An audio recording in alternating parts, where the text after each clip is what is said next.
Assalamualaikum warahmatullahi wabarakatuh. Pertemuan pertama kita pada hari ini kita membahas tentang perbankan. Nah, ini ada beberapa jenis bank yang ada di Indonesia.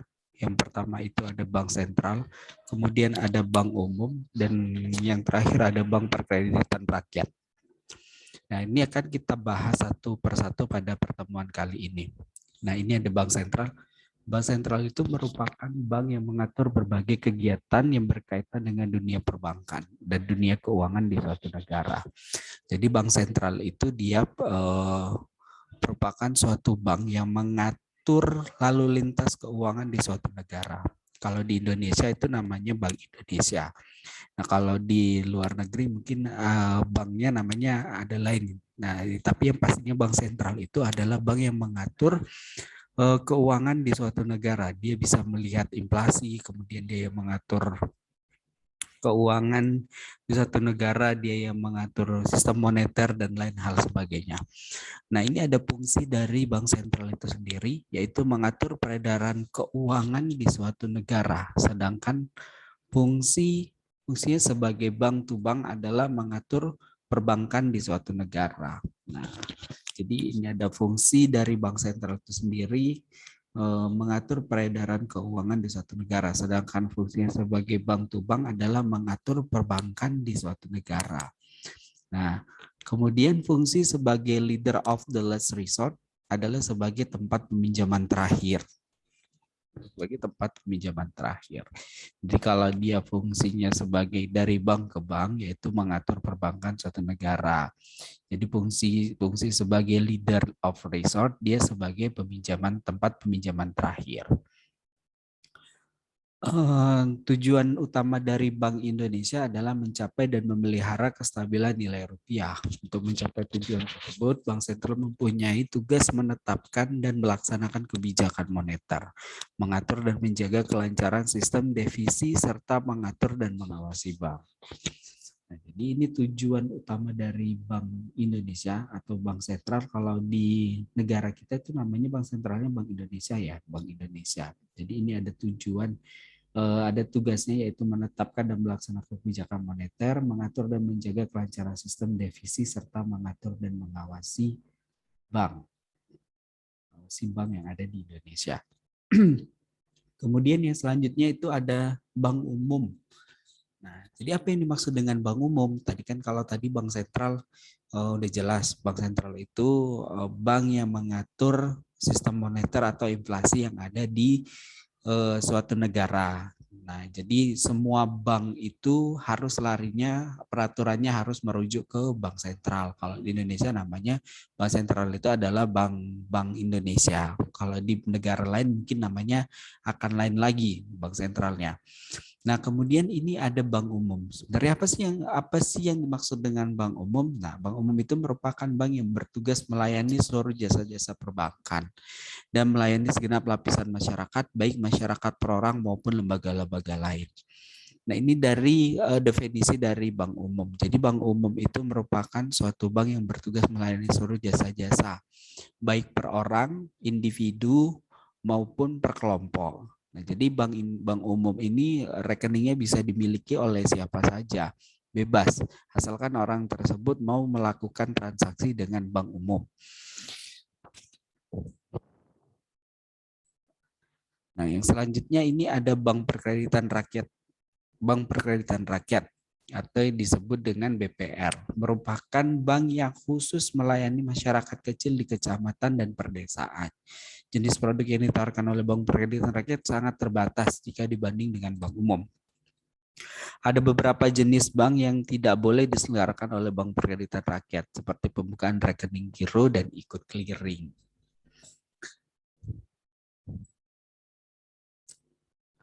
Nah, ini fungsi dari bank umum itu sendiri. Yang pertama itu adalah menghimpun dana, kemudian menyalurkan dana dan jasa-jasa lainnya. Kalau penghimpunan dana itu biasanya kalau bank umum itu dia menghimpun dana dari masyarakat, kemudian menyalurkannya kepada masyarakat. Sebelum lebih lanjut, sebelum lebih lanjut saya jelaskan tentang fungsi dari bank umum ini sendiri, mungkin saya akan menjelaskan tentang perbedaan antara bank umum, bank sentral, dan bank perkreditan rakyat. Nah, jadi kalau bank sentral itu dialah yang membuat peraturan, kemudian eh, mengatur mengatur inflasi, mengatur moneter. Nah, itu adalah kerjaan dari bank umum. Jadi bank sentral. Jadi bank sentral itu juga dia mengatur tentang bagaimana sebenarnya bank umum ini untuk melakukan operasional. Begitu juga dengan bank perkreditan rakyat. Nah, jadi kalau bank sentral ini dia adalah induk dari bank yang ada di suatu negara. Makanya tadi itu fungsinya adalah fungsi sebagai bank to bank itu adalah untuk mengatur mengatur proses berjalannya bank umum itu tadi. Nah, begitu. Jadi kalau bank sentral itu rekeningnya itu tidak bisa dimiliki oleh perorangan. Sedangkan kalau bank umum itu dia boleh dimiliki oleh rekeningnya itu boleh dimiliki oleh perorangan maupun organisasi. Begitu juga dengan BPR. Nah, jadi kalau bank umum ini contoh dari bank umum ini apa kan begitu ya. Kalau contoh dari bank umum ini dia seperti Bank BCA, Bank Mandiri, Bank BNI, Bank BTN dan bank lainnya yang sering kita lihat di sekitar kita.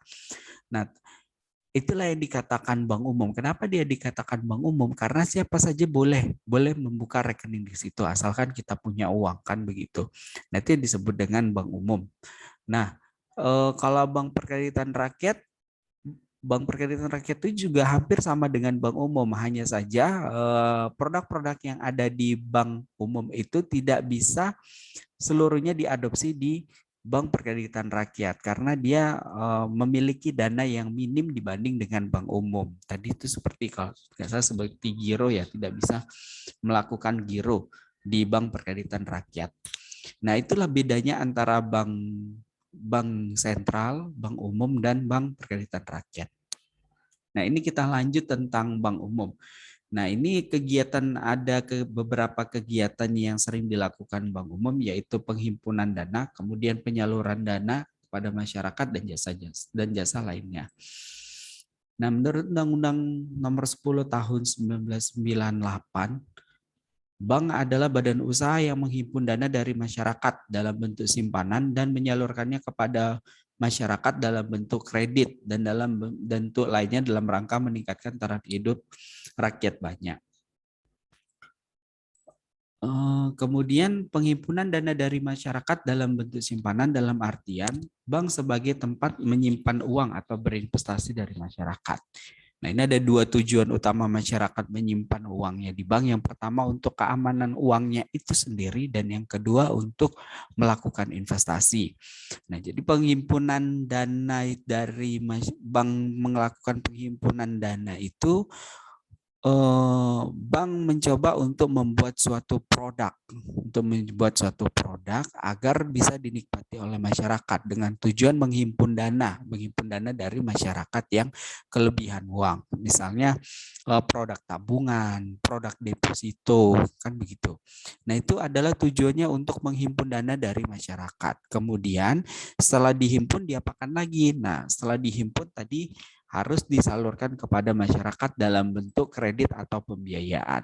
Nah, ini ada menyalurkan dana kepada masyarakat dalam bentuk kredit, dan kata lain bank menyediakan dana untuk masyarakat yang membutuhkan uang sebagai modal awal atau pengembangan usaha. Tentu saja ketika bank ingin memberikan pinjaman, bank juga harus menganalisis nasabah pengajuan pembiayaan. Nah, jadi tadi fungsi utamanya bank itu ada dia penghimpunan dana dari masyarakat, kemudian menyalurkan dana kembali ke masyarakat. Kalau menghimpun itu biasanya kita katakan sebagai masyarakat yang kelebihan uang atau ingin menyimpan uangnya dengan aman. Nah, itu penghimpunan dana. Kemudian menyalurkannya kembali, menyalurkan kepada masyarakat yang membutuhkan, baik itu untuk pembukaan suatu usaha ataupun untuk mengembangkan suatu usaha.